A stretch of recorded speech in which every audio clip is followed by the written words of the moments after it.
There's a reason I say that you should stay in a country till the time it serves a purpose for you. And from this, what I mean is, in order to grow in every single scenario, you need to find the right conditions for yourself. Maybe you're starting out a business. You need a place where the labor laws are a little bit more relaxed. You have more freedom for yourself. But most probably in those kind of places, you'll be ending up paying more taxes. Fine, but that at least gets you started with running a business. Once you build a business to a specific stage, you see, all right, this is not really serving me a purpose anymore, unless there are like special tax schemes available in that country, then you can move to the next one, and to the next one, and to the next one. So this is why I say that not every single country is made equal. Not every single country is going to give you the same kind of benefits or the opportunities that you need in your specific field. And with this idea, I want to talk to you about today the real estate properties, what are the yields in different kind of countries in Europe and outside, and what is the reason why I decided to choose most of my properties in Romania, and one property we are going to have in Denmark, and the next property that we are buying is also going to be in Denmark. So all of these things I'm going to be sharing in this video. Let's go to the screen now. So if you're going to go to this website, which is called globalpropertyguide.com, and the reason I'm using this website is because from my own anecdotal experience and what I've seen online, this website gives you a pretty accurate idea of the markets in general. So I'm going to take a look at Asia, I'm going to take a look at Europe, and I'm going to take a look at North America. I have my younger brother living in Canada, so I also have some kind of idea of things there.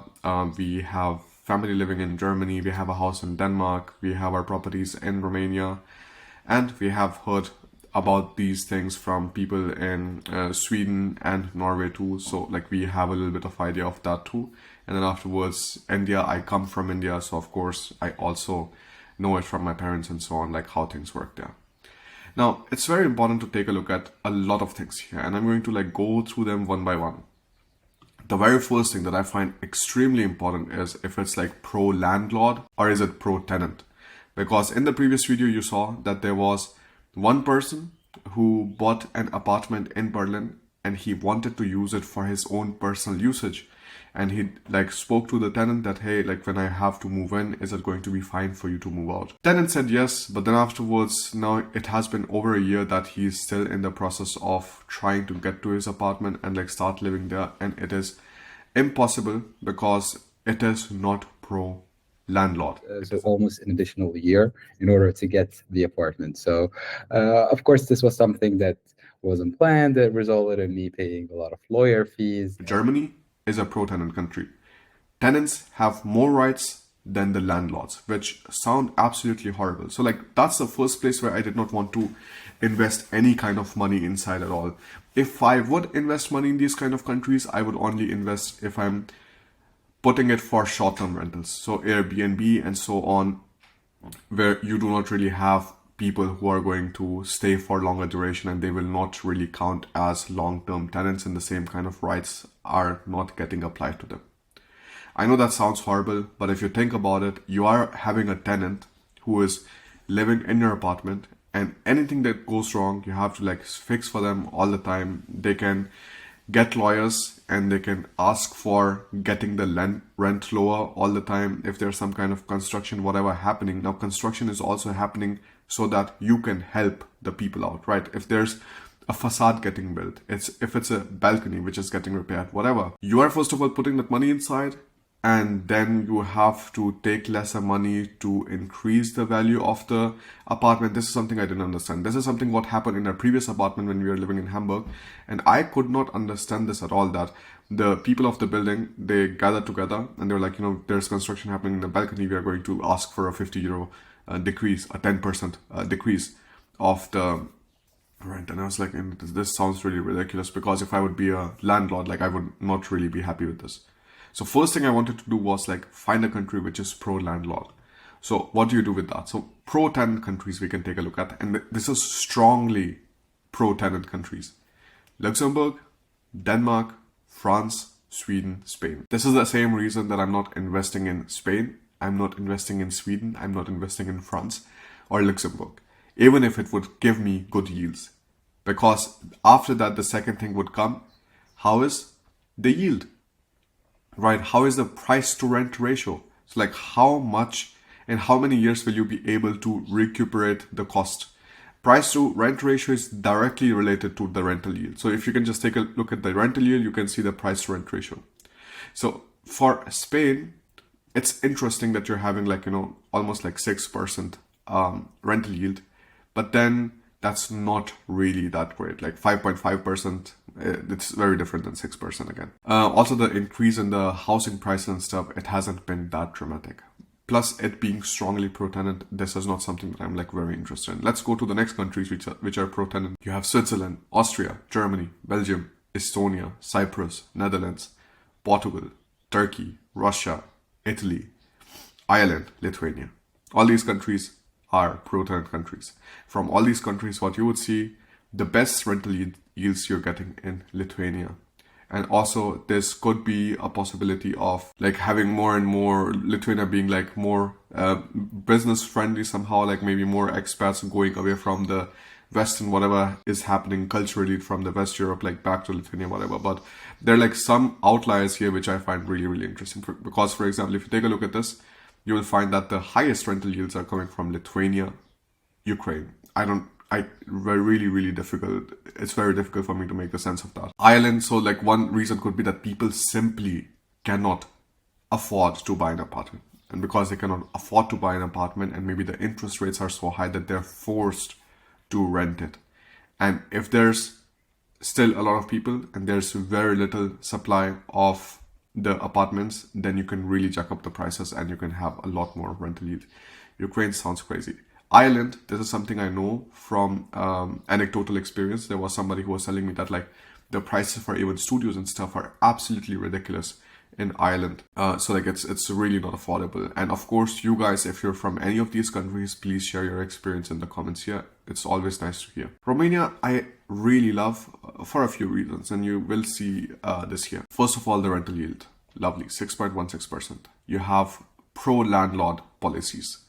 The housing price has increased decently. So the prices that you're seeing right now for like everything in Romania are still very cheap compared to when it is going to join the Schengen zone. Now at the same price, all the numbers are not really made equally, because if you see Turkey is 666% increase in house. Now is it a good thing? Not really, because then you have to take a look at this next thing, which is inflation. So you have to look at all of these numbers and you have to try to make sense of all these numbers together. Because if you just like pick one of each numbers, that is not really helpful for you. Further, if you take a look at the buy or sell cost, it's 10.3% in Romania. 10% is the rental income tax. Well, that's not really correct. I have bought properties over my company. So my rental income tax is only 1%. Then afterwards, the capital gains tax is 0%.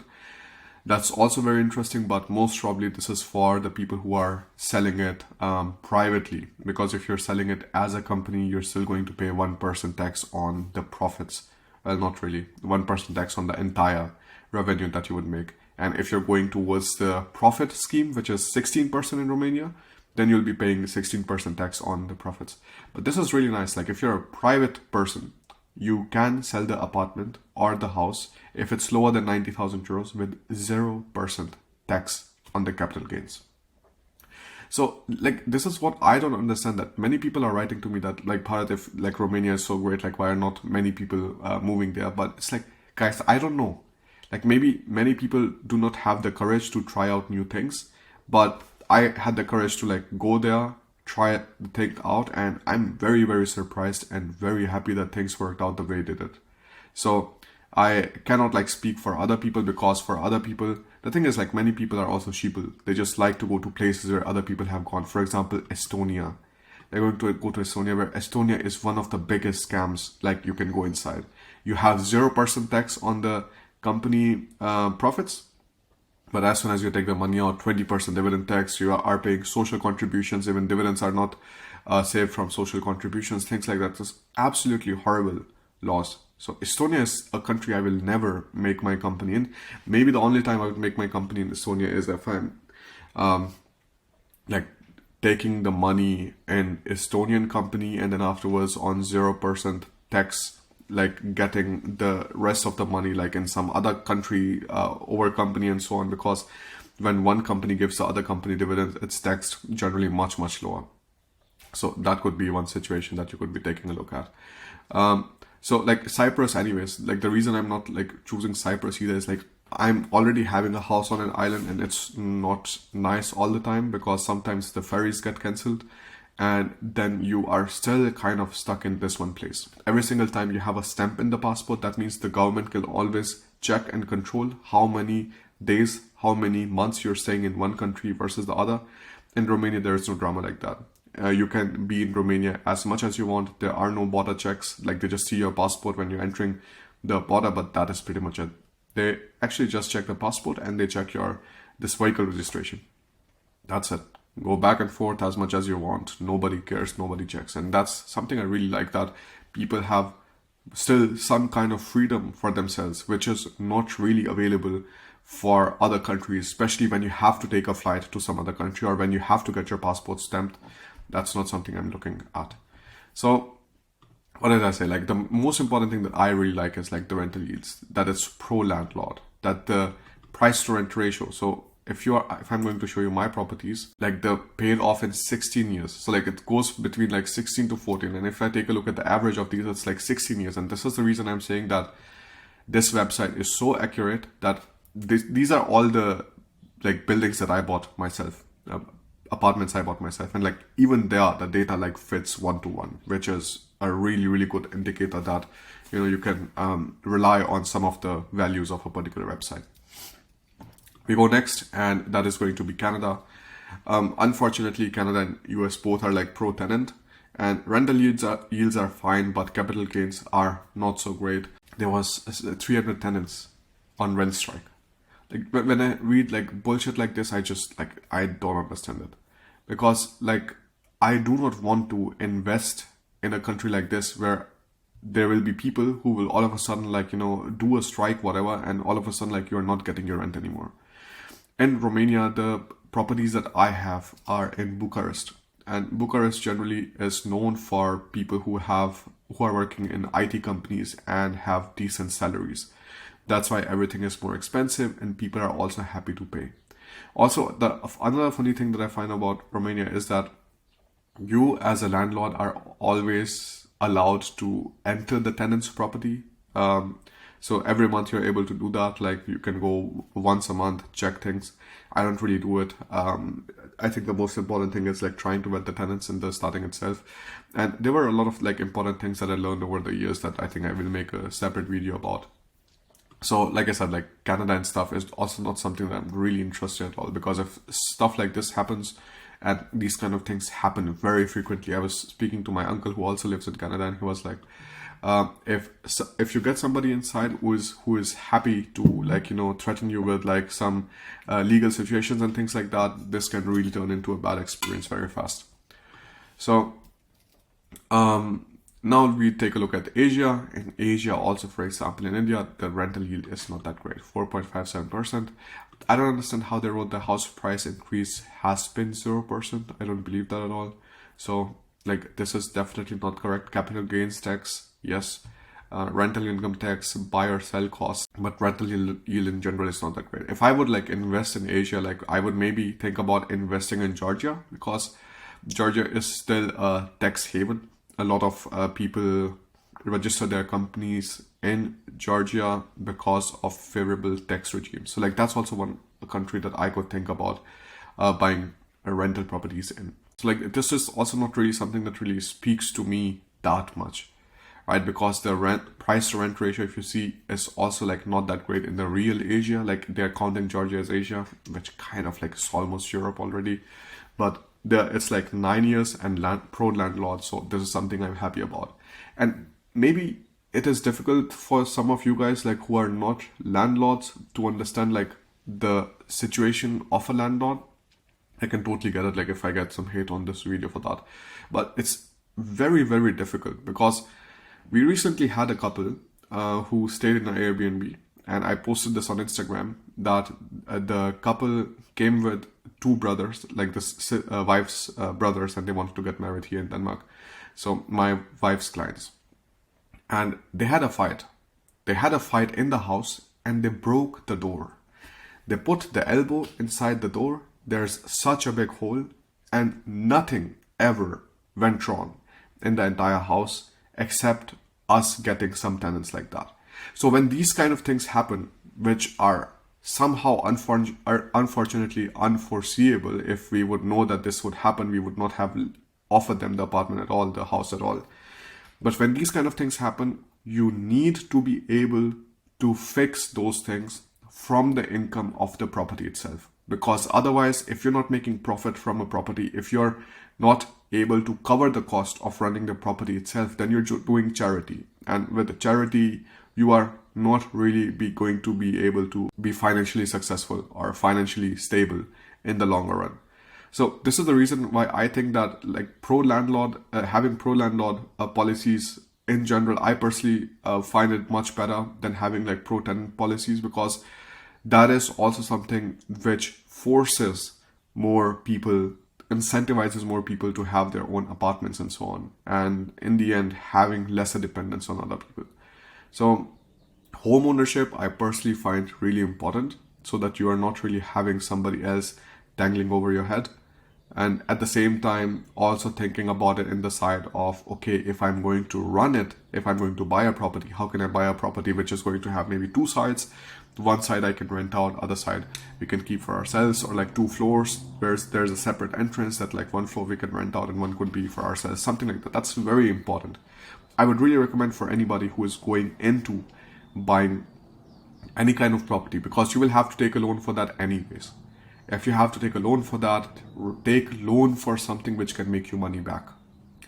What is about the yields? Yields are like really funny thing, because yields can change anytime. What do I mean by that? Right now, I'm having 750 euros. I was speaking to somebody in the same apartment complex about the rent, and they said like the rent for them a few years back, well, 2 years back, was 550. So if I would be giving this for 550, my yield in Romania would be 3.79%. But market price right now is 750. And I'm 100% sure in like 2 or 3 years, the market price would be going 900. So that means for the exact same video that I'm making right now, like maybe in the future, yields are going to be lesser. That means the apartment, which says it's going to take like 19 years to pay off, it will not take 19 years. The time is going to exponentially decrease as the inflation rises, as the salary rises, whatever. So these kind of things you have to like also keep an eye out. I'm always happy to have a discussion. If you have any kind of like further questions whatsoever, if you want me to discuss something, I'm happy to speak to you. And we are also planning on launching a podcast. So if you're interested and you have some nice stories, experiences, just write to me on Instagram and we sit down, we speak together about some interesting topic, about finances, about being an expat in Europe or in general anywhere in the world, and how has been your experience so far, your financial problems, struggles, and learnings. All of these things I'm super interested in. So if that is something that interests you, please let me know. Thank you so much for watching this video. If you have any kind of questions whatsoever, I also offer one-on-one consultations that you can book with the link given in the description. And you can also follow me on Instagram so that we can be in touch there. Thank you so much for watching. I'll see you in the next one.